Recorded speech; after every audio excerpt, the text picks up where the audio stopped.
On the headlines this morning, Governor Obiano expresses satisfaction with quality of work on Zik's Mausoleum project on Onitsha. Youths charged to promote cultural heritage of their communities. Afghan Taliban cancels peace talks with U.S. officials in Qatar. Good morning and welcome to the news. My name is Nonye Nwokoye. Governor Willie Obiano is to invite President Muhammadu Buhari to commission the completed Zik's Mausoleum at Inosionira, Onitsha, residence of the first president of Nigeria, late Dr. Nnamdi Azikiwe. The governor gave the hint during an inspection visit to the mausoleum, as well as inspection of ongoing construction at the second Niger Bridge, Onitsha. A Government House correspondent, Ejike Abana, is on hand for details. The Zik's Mausoleum houses halls, museum and archives, conference halls, library, video display room, among others. Expressing satisfaction with the quality of work done on the facility, Governor Obiano said that it is a plus to President Buhari's administration, as the project has been abandoned for the past 23 years, noting that the building is yet to be equipped with furniture and necessary artifacts, which should be done to further enrich its value. The governor, who emphasized the importance of the project to the people of the Southeast, Nigeria and the African continent, stated that he will inform the president of his visit to the site and invite him afterwards to commission the facility, which he said is his legacy project. It's a very fine edifice, very well finished. What is lacking now are the basic furniture for the place. The artifacts, the things on the library about the great Zik of Africa, and some touch-ups they are doing inside.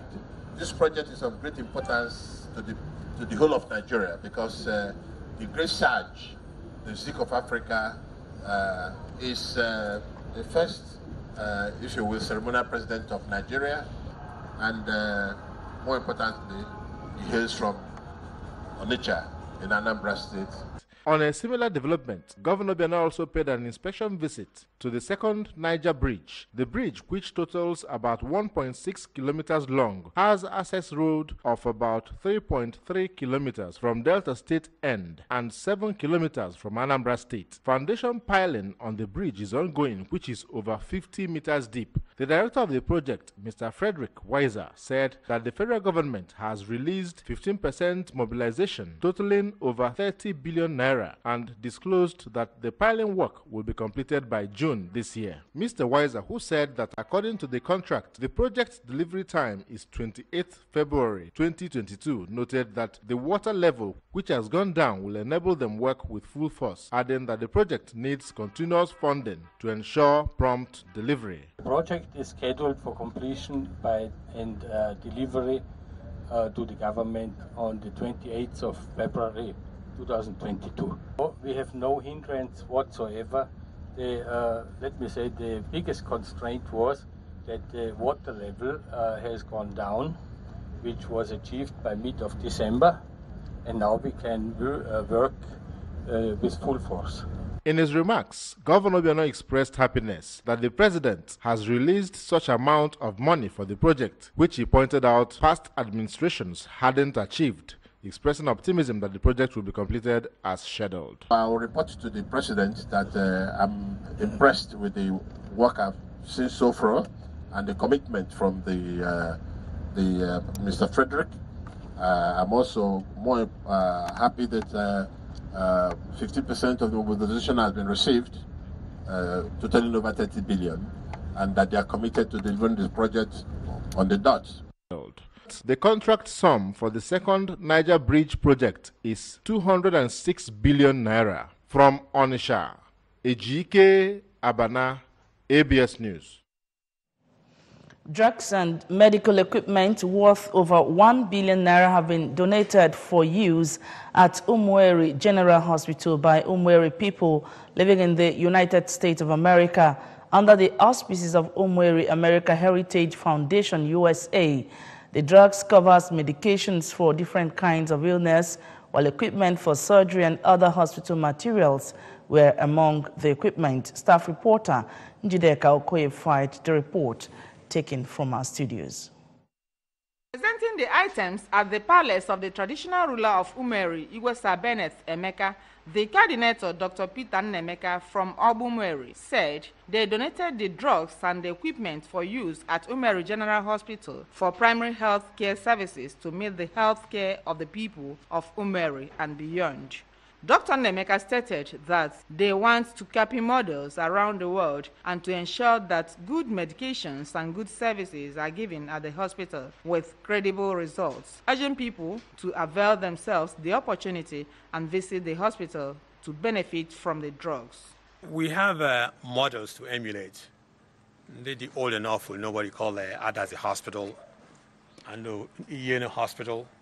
Those are models we plan to copy and supersede, so that on you see anywhere on the hospital that good services are provided by the good doctors there, authentic medications will be given to them. The president, Umeri American Heritage Foundation, USA, Chief Pius Owalo, said they saw it as a challenge to have a functional general hospital at Umeri for their people and others. We think that medical is very important, especially with the people growing old. And if you look around also, Umeri General Hospital is the oldest hospital in Anambra local government area. So it is a challenge to us to make sure that it is a very functional hospital. Receiving the items, the traditional ruler of Umeri, Emeka, appreciated donors for keying into Governor Willie Obiano's Think Home philosophy by equipping the Umeri General Hospital with standard hospital equipment and drugs for quality health care services, noting that they have been assisting in putting up other developmental projects in Umeri. First of all, I feel very much happy that our people living in America are now thinking home. They are now applying the philosophy of His Excellency Governor Willie Obiano.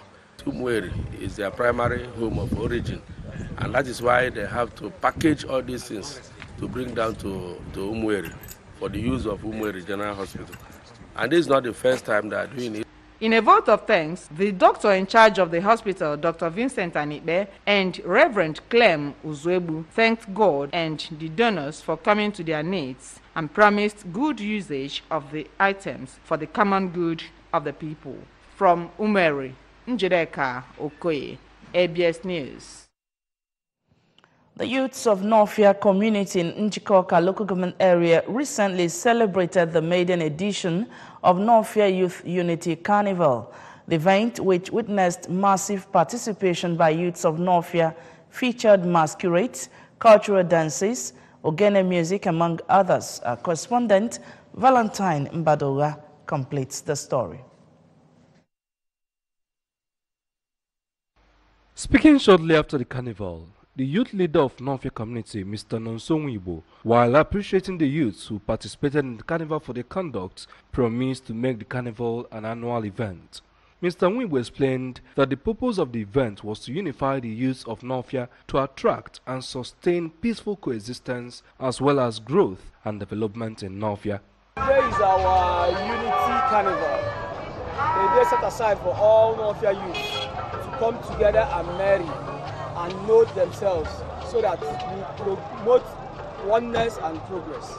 And I'm using this to preach peace, progress, and unity in our communities. Earlier in their separate speeches, the President General of Northia Community, Comrade Nonya Lokoe, and the Councillor representing Northia Ward 1, Honorable Chikodele Anyefuna, while appreciating the efforts of the organizers, called on the people of Northia to support the initiative, stressing that it will go a long way to reviving the dying culture of Ndibo and attract positive development to their town and Anambra state at large. We felt that in Northia, we should organize our youth to be disciplined.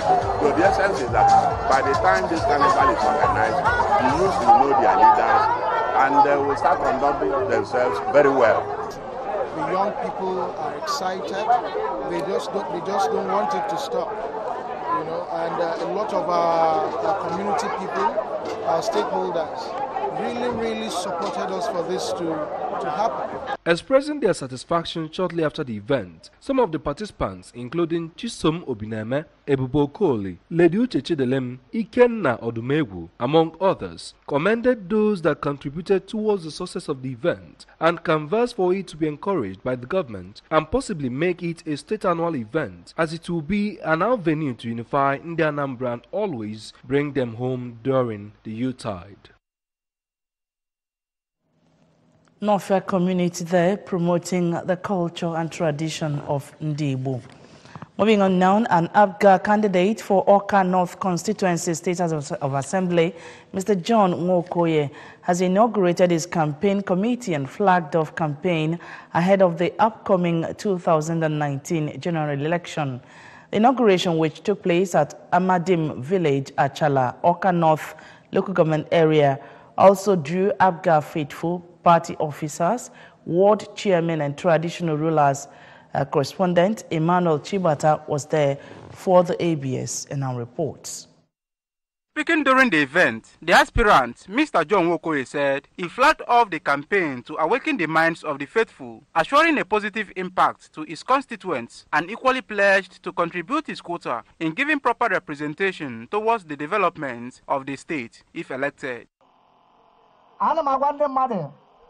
Uno si na apụga nwere problem chaale na apụga bụ one family. Onwere ezinụlọ na-enwere problem. Di na nwunye nwere problem akpazi anyị n'ụlọ. Issue anyị nwere n'ụlọ ha edoziwie. Onwere ndị anyị na-aza election n'Awka North. In a remark, the Special Advisor to the Governor on Security, Safety and Emergency, Mr. Chikodi Anara, who maintained that APGA is the party for the Igbos, called on the campaign committee of John Nwokoye support group not to be saboteurs, but to ensure landslide victory in all the communities in Awka North. We are giving that assurance, and we have at the same time given charge to everybody gathered, all members of APGA. We have told them that it's composed all hands must be on deck. On his part, the APGA chairman, Awka North local government area, Mr. Uzoma Mbono, explained that the job of the committee ahead of the poll is a very serious one which should not be handled with kid gloves, calling on hands to be on clock to ensure optimal results. He said that voters in the local government have become well exposed to political activities and should understand that a vote for John Nwokoye is a vote to change their lives for the better. For APGA, I had for John Nwokoye. I had the for Senator Victor Ume. I know that APGA must win all through. The Awka North Transition Committee Chairman, Mr. Ferdinand Omuje, recorded that since the emergence of APGA in the local government, vast developments have recorded. The event featured commissioning of borehole facility built for Amadim Village, distribution of 25 kilograms of rice with vegetable oil, while youths paraded the arena with posters with inscriptions, "Vote John Nwokoye to represent Awka North constituency." From Amadim Village, Achala, Awka North local government area, Emmanuel Chibata, ABS News. If you've just joined us, this is ABS Television News. At this point, to go for a very short break. The news returns after now. Please join us again.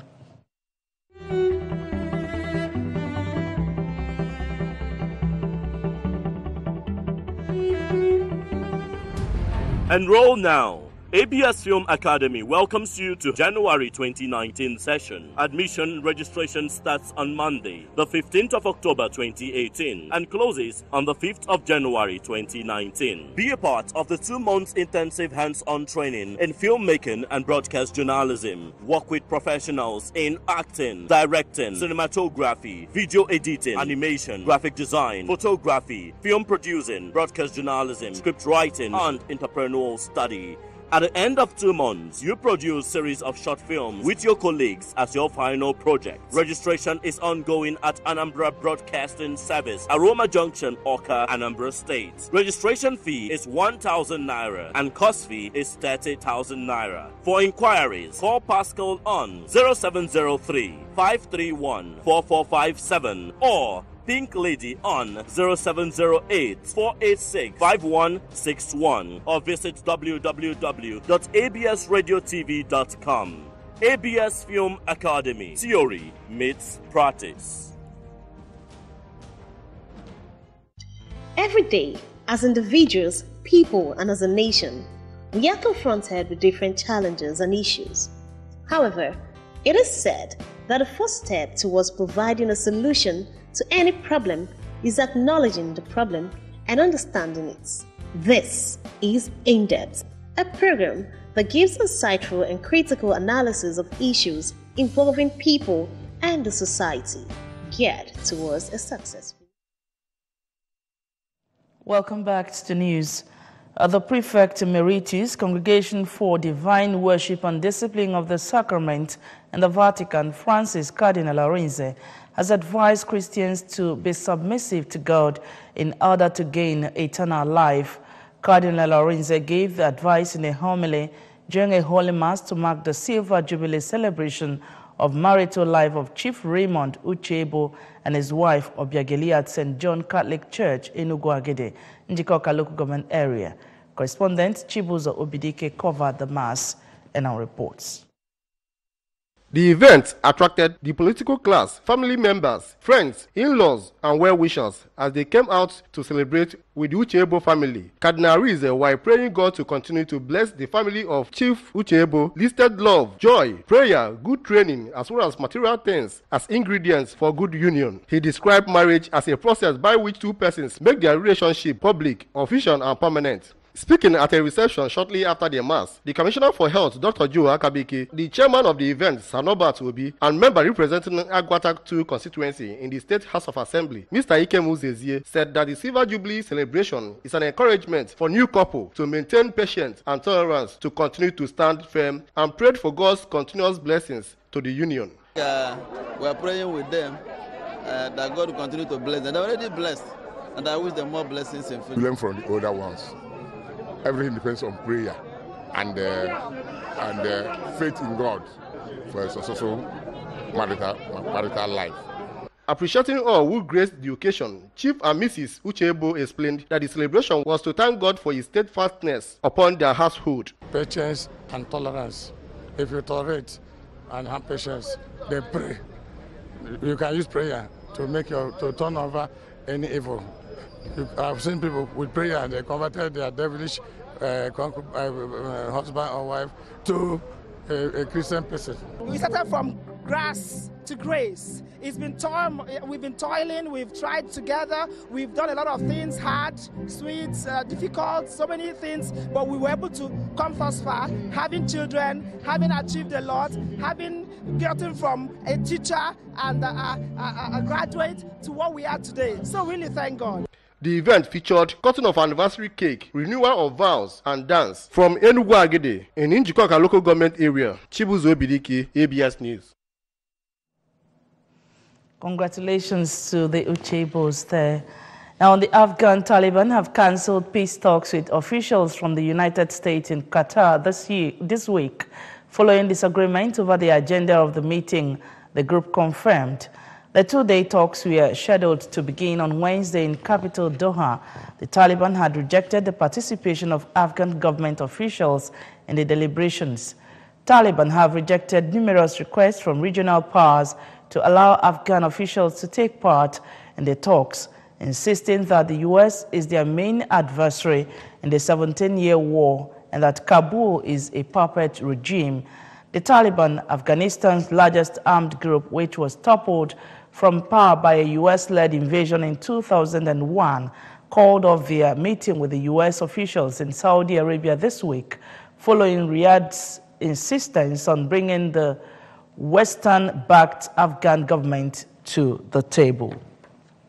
In our sports news, Confederation of African Football, CAF, has announced Egypt as the new host of the 2019 edition of the African Cup of Nations tournament. The tournament will be staged in Egypt between June and July. Egypt submitted their bid alongside South Africa to host the finals after the rights were taken away from Cameroon late last year. The Pharaohs last organized the prestigious African tournament 13 years ago, where they've lifted the coveted title for the 5th time in their illustrious history. This year's edition, which is the 32nd, has undertaken major innovations, with the tournament expanded to 24 teams up for 16 and moved to an off-season schedule instead of its former January to February calendar. And now remember that you can follow news and programs on ABS from any part of the world by logging on to our website www.absradiotv.com.